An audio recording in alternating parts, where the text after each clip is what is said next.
Deci care e cea mai mare problemă pe care o avem noi ca țară acum în momentul ăsta? 2023, suntem în octombrie, la începutul octombrie. Stai, bă, că e foarte... Ca să știm exact. Eu zic că prima, drogurile,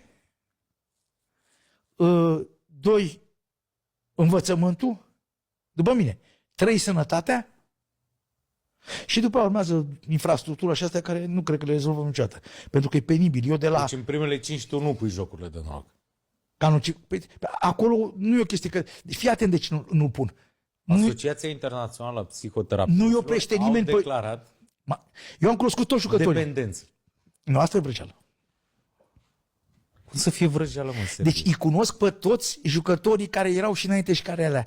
Care joacă, dar dacă nu ai bani, ce faci? Nu te duci să tâlhărești ca la droguri, ca la alea. Nu, la droguri, au intrat peste asta, te taie, te împușcă să-ți ia banii, dar își au bătut familiile, și-au mutilat mamele, ca să ia, n-au auzit pe niciunul să omoare pe cineva ca să ia bani să joace.